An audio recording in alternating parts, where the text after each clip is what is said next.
Всем привет, с вами снова я, и сегодня я буду рассказывать о книге Киры Измайловой «Чудовище из Норвудского леса». Я продолжаю знакомиться с творчеством этого замечательного автора, и, в общем, в восторге от очередной книжки. Это еще одна история про феи, но теперь уже сказка, интерпретация сказки «Красавица и чудовище».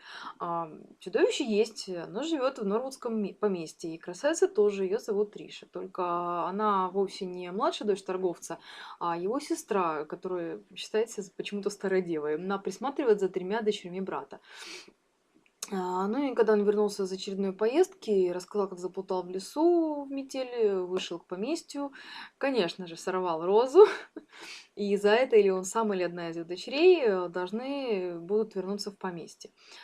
Ну, поехала Триша, практичная молодая девушка с твердым характером. Чудовище она не испугалась, в общем, быстро взяла в свои руки дела в поместье, и с ее появлением там все потихонечку пошло на лад. Одновременно Триша узнала проклятие, которое постигло хозяина замка и саму землю. Однако все оказалось не так однозначно, как казалось на первый взгляд. И фея вовсе не добрая покровительница, разозлившаяся на непутевого наследника, который вел разгульный образ жизни. И, конечно же, Триша нашла способ победить проклятие и не дать Грегори умереть. Любовь всегда побеждает злое проклятие. Очень милый такой приятный хэппи-энд.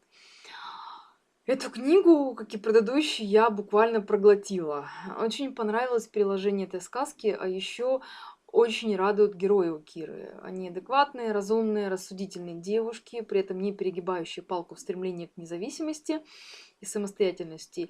И герои, пускай не идеальные, но все равно вызывающие симпатию своим бережным отношением к героиням. При этом сиропа в тексте нет, но весь он пронизан такой мягкой, ненавязчивой романтикой, создающей очень приятную атмосферу. Конечно, и поволноваться приходится, и хочется скорее дочитать до конца, чтобы убедиться, что все будет хорошо, и оторваться от книги очень сложно. Ну, нет драмы, нет надрыва и всего того, что в последнее время считается обязательным атрибутом любовной фэнтези.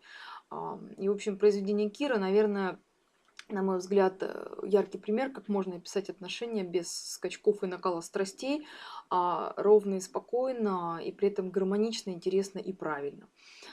Конечно, шероховатости присутствуют между Тришей и Грегори, но герои умеют разговаривать, и, что немаловажно, они слышат друг друга. Я считаю, что это самое главное. Ну и еще интересно, что феи в текстах Киры вовсе не сказочные добрые существа, а настоящие, такие, каким их описывает фольклор.